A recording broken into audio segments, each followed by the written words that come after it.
সম্মানিত সভাপতি ও প্রতিষ্ঠাতা ডক্টর মোহাম্মদ বদরুজ্জামান লেউজা। এবারে আমাদের মাঝে বক্তব্য রাখছেন জনাব মোহাম্মদ বদরুজ্জামান লেউজা। আলহামদুলিল্লাহ, সম্মিলিত দলের সদস্যকে আমি সালাম জানাচ্ছি। আসসালামু আলাইকুম।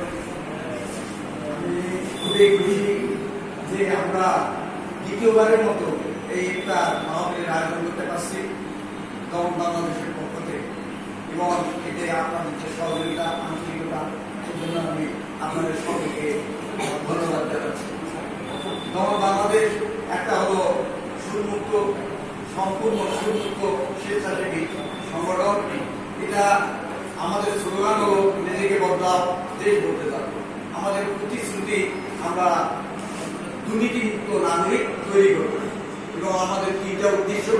একটা হলো দুর্নীতিমুক্ত সমাজ বা দেশ গঠন, 2 নম্বর হলো শিক্ষার মান উন্নয়ন, আর 3 নম্বর হলো আমাদের সমস্ত নাগরিককে স্বাবলম্বী করে তৈরি করা। স্বাবলম্বী করে আমরা প্রতিটা নাগরিককে স্বাবলম্বী করতে চাই। তো আমরা আমাদের প্রোগ্রামগুলো, যদিও আমরা যথেষ্ট প্রোগ্রাম নিতে পারি, তারপরে আমরা কিছু গুরুত্বপূর্ণ প্রোগ্রাম নিয়েছি। বেশ কিছু স্কুলে আমরা কাজ করেছি, স্কুলে সেমিনার করেছি, এবং সদস্য সংগ্রহের জন্য আমরা সেমিনার করেছি। আমরা 2025 সালে যে দাখিল এবং এসএসসিতে পাস করতে তাদেরকে আমরা সম্বোধনা এবং কেস দিয়েছি। এবং আমরা একটা এখানে কিছুদিন আগে পরিষ্কার পরিচ্ছন্নতা অভিযান পরিচালনা করেছি, এবং বিভিন্ন স্কুলে অন্তত 2-3টা স্কুলে আমরা কার্যক্রম পরিচালনা করছি। সবচেয়ে আমরা যেটা করতে পারছি, আমরা একটা আস্থা সৃষ্টি করতে পারছি। হয়তো সবার মাঝে আমাদের আস্থা, আমাদের কার্যক্রম, আমাদের তাদের যে বিশ্বাস, এটা সৃষ্টি করতে আমরা এখন পারিনি, যেতেও পারিনি। যথেষ্ট প্রোগ্রাম আমরা নিতেও পারিনি। ভবিষ্যতে আমরা প্রোগ্রাম নেব ইনশাআল্লাহ। তো যে জিনিসটি আমরা করতে পারছি, একটা কিছু সদস্যের মধ্যে আমরা একটা আস্থা সৃষ্টি করতে পারছি।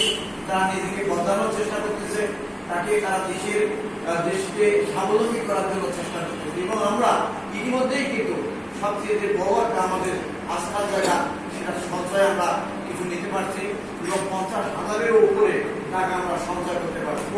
যেখানে আমাদের কিছুই ছিল না, সেখানে 55,000 টাকা আমরা সঞ্চয় করতে পারছি।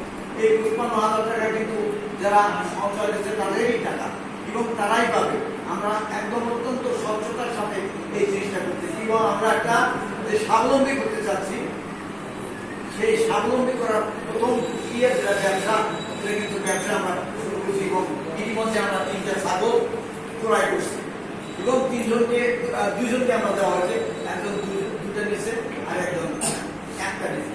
আরো আমরা 3-4টা ছাগল দিতে পারবো। সুতরাং যে টাকা আছে, তার মধ্যে আরো 3-4টা ছাগল দিতে পারবো। যদি আগ্রহী কোনো সদস্য চায়, তাহলে আমাদের কাছে আবেদন করবে, বলবে, তাহলে আমরা তাদেরকে ছাগল দেবো, এবং এখানে সেখানে লালন পালন করার জন্য দেবো। এবং যে লালন পালন করবে, সে যে প্রফিট হবে তার 2 ভাগ সে পাবে, আর 1 ভাগ দমন বাংলাদেশ পাবে। সুতরাং যদি কেউ আগ্রহী হয়, তাহলে কিছু শর্ত আছে, এবং শর্তগুলো অত্যন্ত সহজে আমরা ডকুমেন্ট সাইন করে দেব। এইভাবে আমরা আগাচ্ছি, এবং ভবিষ্যতে ইনশাআল্লাহ এভাবে আমরা আগাবো। এবং যেহেতু সময় সংক্ষিপ্ত, আমি বেশি বক্তব্য রাখবো না। শুধু একটাই আপনাদের প্রতি আমি আবেদন রাখবো যে আপনারা আস্থা রাখেন, আপনারা আগায় আসেন, নিজেকে বদলার চেষ্টা করেন। নিজেকে না বদলালে কিন্তু এই দেশ বদলাবে না। এক প্রধানমন্ত্রী, এমপি, মন্ত্রী এরা নিজেই যদি বদলে যায়, কিন্তু দেশ বদলাতে পারবে না, যতক্ষণ পর্যন্ত আমরা নাগরিকরা নিজেরাই পরিবর্তন হয়। আজকে যদি টিচাররা ক্লাস না নেয়, প্রধানমন্ত্রী যতই নির্দেশনা দিক, ক্লাস হবে না। তাদেরকে আগে আসতে হবে। আমি যদি আজকে চেয়ারম্যান যদি পরিবর্তন না হয়, আজকে যদি মেম্বার পরিবর্তন না হয়, আজকে যদি এমপি পরিবর্তন না হয়, আজকে যদি রাজনীতিবিদ পরিবর্তন না হয়, ব্যবসায়ী পরিবর্তন না হয়, শিক্ষাবিদ, বুদ্ধিজীবীরা পরিবর্তন না হয়, তাহলে কিন্তু দেশ পরিবর্তন হবে না। সুতরাং আমাদের নিজেই পরিবর্তন করতে হবে। সবার সাথে আমি যে বক্তব্যটা রাখছি, সময় নাই, এখন হলো রমজান মাস। রমজান মাস কিন্তু শেষ। আর গমন সম্বন্ধে আমি বলতেছি একটু ইসলাম সম্বন্ধে বলি, যেটা হলো